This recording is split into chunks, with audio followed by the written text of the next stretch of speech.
घर में हो शादी विवाह या कोई भी मांगलिक आयोजन, टेंशन किस बात का। रश्मि टेंट हाउस वाले जगदीश भाई का दशमेश परिसर, अवस्थी चौराहा और रश्मि मांगलिक परिसर सेठी नगर है ना। जी हाँ, जहाँ आपको मिलेगी सारी व्यवस्थाएं, जैसे catering, sound, stage, lights, decoration और वो सब जो बनाएगी आपके आयोजन को और भी बेहतर। तो फिर देर किस बात की, शीघ्र ही बुक करें। संपर्क जितेश कपूर 9770434886, नितेश कपूर 9827537488। अभी हमने लगभग 60 सीटों पर चर्चा करी है। फिर से मीटिंग होगी हमारी। अभी हमारी स्क्रीनिंग कमेटी इसके बाद फौरन है, जो हमारी प्रदेश की स्क्रीनिंग कमेटी है। उसके बाद फिर से हम लोग चर्चा करेंगे, तभी लिस्ट फाइनल करेंगे। हम श्राद्ध के बाद अपनी लिस्ट अनाउंस करेंगे। तो उस रफ्तार से हम चल रहे हैं ताकि 15 तारीख को हम अपनी लिस्ट अनाउंस कर सकें।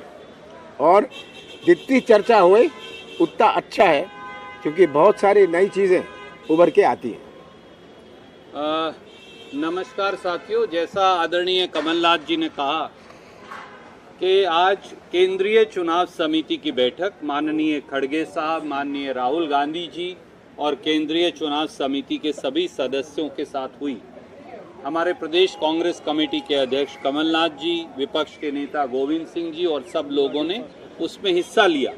काफ़ी सीटों पर चर्चा हुई, बहुत सकारात्मक चर्चा हुई, बहुत सौहार्द के वातावरण में चर्चा हुई।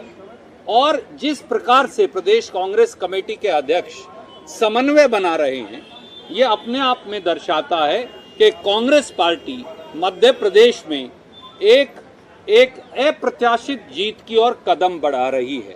दो उदाहरण आपके सामने हैं, एक भाजपा की सरफुटव्वल का है, एक भाजपा की घबराहट और छटपटाहट का है, और एक आत्मविश्वास का है। वो आत्मविश्वास जो है 8.5 करोड़ मध्य प्रदेश की जनता के आशीर्वाद का है।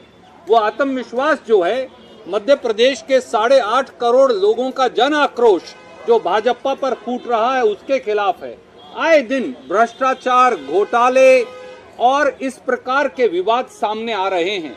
आज ही सामने आया 10 करोड़ का आदिवासी घोटाला मध्य प्रदेश में। मध्य प्रदेश के आदिवासियों का बजट खा गए भाजपाई, करोड़ों रुपया खा गए। हम नहीं कह रहे, उनकी ऑडिट रिपोर्ट्स कह रही हैं जो आज जारी हुई हैं। मध्य प्रदेश में राजनीतिक लोग भाजपा के और उनके अफसर मिलकर फर्जी बिल बनाकर करोड़ों रुपए के आदिवासियों का बजट खा रहे थे। एक तरफ कांग्रेस है जिसने लोगों को गारंटी दी।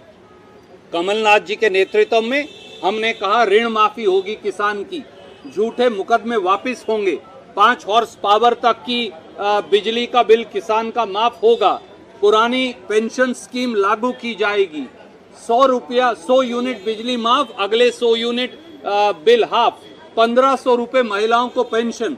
और कल प्रियंका जी के नेतृत्व में एक और ऐतिहासिक निर्णय हमने लिया जो हिंदुस्तान में कहीं नहीं हुआ। वो प्रदेश कांग्रेस कमेटी अध्यक्ष कमलनाथ जी के नेतृत्व में हमने वादा किया है 100 लाख बच्चे, 1 करोड़ बच्चे स्कूल के अंदर पढ़ते, पहली कक्षा से 12वीं कक्षा तक, पहली कक्षा से 5वीं कक्षा 8वीं कक्षा तक 500 रुपया, 9वीं और 10वीं कक्षा में 1000 रुपया और 11वीं और 12वीं कक्षा में 1500 रुपया। पढ़ो और पढ़ाओ। एक तरफ ये मॉडल है कांग्रेस का जो प्रदेश कांग्रेस कमेटी अध्यक्ष कमलनाथ जी और कांग्रेस पेश कर रही है, पढ़ो और पढ़ाओ। 1500 रुपए महिलाओं को, 500, 1000 और 1500 रुपया बच्चों को, और आगे बढ़ते जाओ। हर बच्चा पैसा पाएगा, हर बच्चा आगे बढ़ता जाएगा, ये कांग्रेस का नारा है। दूसरी तरफ एक घोटालेबाज भ्रष्टाचारी सरकार है और इसीलिए हमें ये विश्वास है कि पहले नवरात्रे पर विजय की शुरुआत हो जाएगी। सर, आपका जो पढ़ो पढ़ाओ स्कीम को लेकर बीजेपी बोल रही है कि ये झूठे वादे हैं, कुछ फुलफिल नहीं होगा। कर्नाटका में उनके झूठे वादे, 20,000 झूठी घोषणाएं आज मध्य प्रदेश की जनता समझ गई है। इसीलिए तो ये बौखलाई हुई है। झूठे वादे, झूठे घोषणाओं से मध्य प्रदेश की जनता अब थक गई है। अब समय 23 दिन बचा है, जनता राहत की इंतजार कर रही है। चलिए।